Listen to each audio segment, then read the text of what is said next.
Okey, bagi pengguna selanjutnya kita bersama dengan Profesor Dr. Siva Murugan Pandian iaitu penganalisis politik daripada Universiti Sains Malaysia yang bersedia pada ketika ini. Prof, kita nak bercakap soal seimbang dan imbang. Untuk rakyat memahami, biasanya kita faham seimbang dan imbang ini ada kerajaan, ada pembangkang. Tapi dalam konteks darurat ini, adakah cukup sahaja dengan khidmat nasihat yang diberikan oleh seorang Perdana Menteri dan seimbang dan imbang itu berlaku dengan persetujuan oleh Yang di-Pertuan Agong? Pandangan Prof sendiri.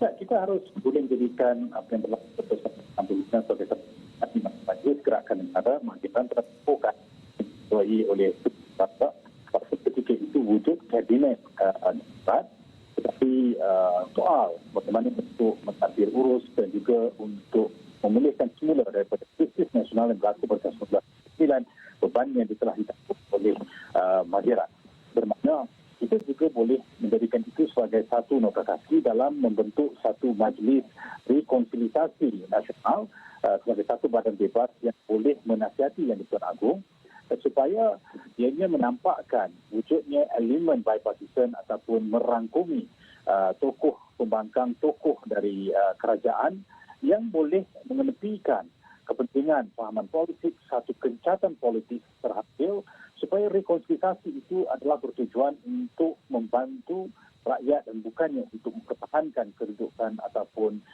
fahaman politik masing-masing. Dalam konteks ini juga, kita sekali lagi kembali kepada apa yang berlaku pada Mahathir di mana ini merangkumi pelbagai pihak sebagai ahli, termasuklah dalam serangan bukan saja parti politik tetapi juga ilmuwan, badan kerajaan, mereka yang dirasakan boleh menyumbang kepada proses pembentukan semula negara ini. Jadi dalam konteks ini saya percaya jika sekiranya itu dilihat sebagai satu badan bebas, itu sekiranya dijadikan sebagai badan yang mahu menasihati Yang di-Pertuan Agong, boleh merangkumi pelbagai kumpulan serta pihak berautoriti supaya kita tidak sekadar melihat isu yang berkaitan dengan isu kesihatan di mana kita juga boleh menjadikan apa yang berlaku di peringkat antarabangsa dalam konteks darurat kesihatan awam keprihatinan antarabangsa yang pernah ataupun telah pun berlaku sebelum ini dalam kes yang berkaitan dengan pandemik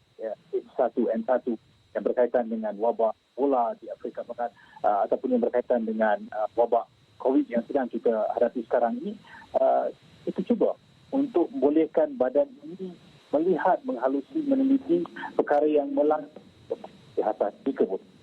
Prof, akan ada ahli politik, member of parliament, ahli parlimen ini juga ahli politik. Kalau mereka berada dalam badan bipartisan seperti ini, jawatan kuasa bebas ini, bagaimana untuk kita pastikan bahawa mereka tidak menjadikan ini sebagai medium politik mereka? Kerana kita perlukan keputusan yang segera dalam keadaan tertekan pada ketika ini, Prof. Ya, saya percaya itulah peluang untuk menampakkan bahawa masing-masing mampu untuk menghentikan kepentingan politik, melakukan ia sebagai satu gencatan politik, melihat bahawa mereka boleh bersama dalam isu nasional, isu kenegaraan. Sebab itu saya rasakan dalam konteks ini, tema dan imbang itu datang dari dalam sendiri. Dalam kalangan mereka, yang mungkin akan ada pandangan-pandangan yang sebenarnya boleh membawa kepada perubahan dan pemulihan segera. Selama ini kita banyak bergantung kepada Kementerian Kesihatan, kita banyak bergantung kepada otoriti berwajib dalam usaha untuk kita melandaikan padang ekonomi dan juga melicinkan sistem penyampaian kesihatan seluruh keselamatan. Saya percaya walaupun mereka ini adalah ahli politik, ada masanya boleh melakukan satu usaha menghentikan elemen-elemen politik untuk ke arah rekonsiliasi nasional yang berkepentingan rakyat. Dan saya percaya inilah masanya untuk menampakkan kematangan berpolitik berhemah walaupun dalam satu badan yang sama. Ia bertujuan untuk menasihati Yang di-Pertuan Agong, bukannya melihat kepada usaha untuk mengukuhkan kerajaan, tapi sejauh manakah mereka walaupun berbeza pandangan politik tapi mengambil kira kedudukan mereka adalah di bawah Yang di-Pertuan Agong, di bawah darurat ini. Saya percaya jika itu dapat dilakukan, maka skema dan imbang itu dapat diterjemahkan dalam bentuk pelaksanaan apa sahaja pandangan penambahbaikan yang mahu mereka lakukan.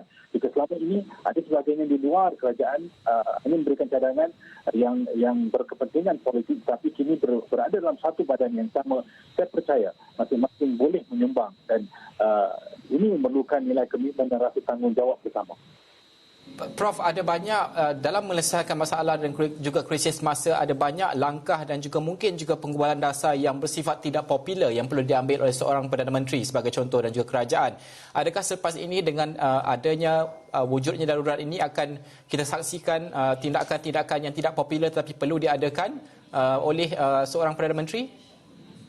Ya, saya percaya kuasa dan mandat yang diberikan di bawah eksekutif kedudukan Jabatan Perdana Menteri membolehkan Perdana Menteri meleraikan beberapa isu yang selama ini mungkin terdekat, mungkin keterbatasannya disebabkan oleh birokrasi, mungkin disebabkan oleh aturan ataupun undang. Bermakna dalam konteks sekarang ini, beberapa risiko boleh diambil, beberapa keputusan yang tidak popular perlu diambil jika dirasakan berkepentingan untuk menghentikan pandemik ini.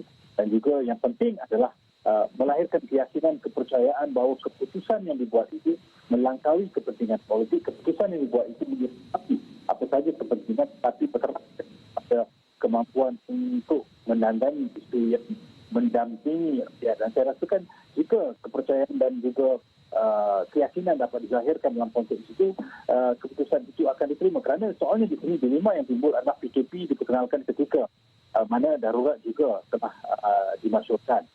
Jadi bagaimanakah mahu dinyatakan bahawa selama ini di bawah PKP beberapa perkara ada keterbatasan limitasinya, tapi di bawah darurat itu mampu diatasi bersama. Okey, Prof, terima kasih kerana bersama kami pada jam ini. Profesor Dr. Siva Murugan Pandian.